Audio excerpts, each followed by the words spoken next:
Hi, my name is Holland Prinz, and today I will be presenting on The Birth of Venus by Sandro Botticelli. The Birth of Venus is about a nude woman as well as a few other figures, and it is set on the coast of an island. As seen up here, this is the Birth of Venus, and in the middle is Venus herself. While this is a beautiful painting, there's deeper meaning behind it through the artist's use of color, light, lines, emphasis, movement, and more. As seen to the right of Venus is Hora, and to the left are Zephyr and Chloris. First off, Botticelli uses a variety of different colors in this piece. The watercolor is a lighter blue towards the horizon, but the blue color becomes more intense with shades of gray closer to shore. Furthermore, the painting has grassy hills along the right side of the painting. The grass is different shades of green to show how lighting and shadows can be seen in hills. This is due to Botticelli's use of light. Moreover, the island has trees and leaves, which are mixes of shades of green and gray, and additionally, Venus is pale to demonstrate human skin tone and has golden hair.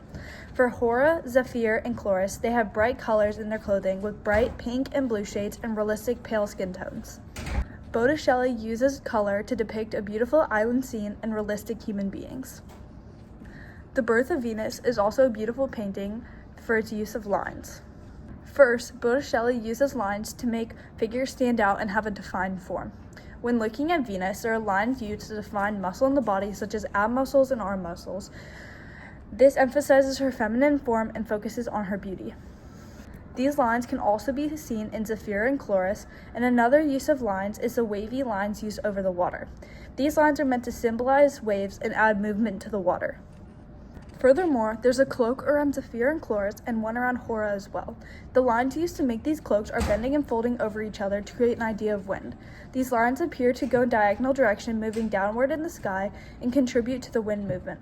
These lines altogether create a conjoined sense of movement and bring all aspects of the piece together. While this painting may appear still, the use of line can add detail to pieces to create a sense of movement and understanding of what will happen next. Every line serves a purpose in contributing to either detail the figures, the surrounding land, or adding movement to the elements around them. Furthermore, Botticelli uses lighting to add detail, make the piece realistic, and capture key details.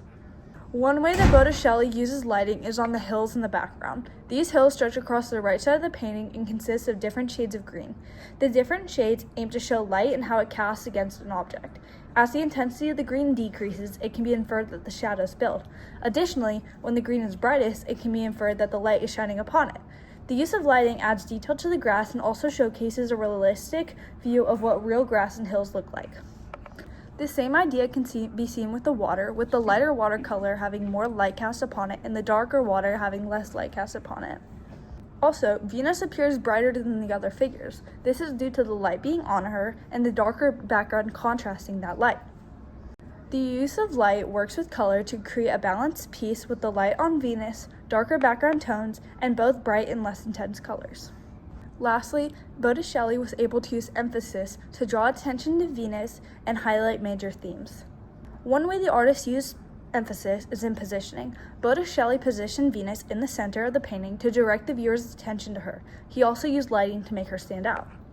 Additionally, he used lines to add specific details to her body to emphasize beauty through her skin, flowy golden hair, and facial expressions.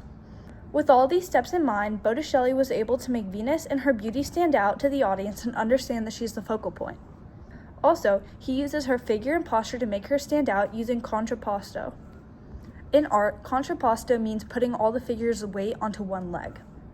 This can be seen in The Birth of Venus, where she has all of her weight in her left leg and to the viewer, her right leg.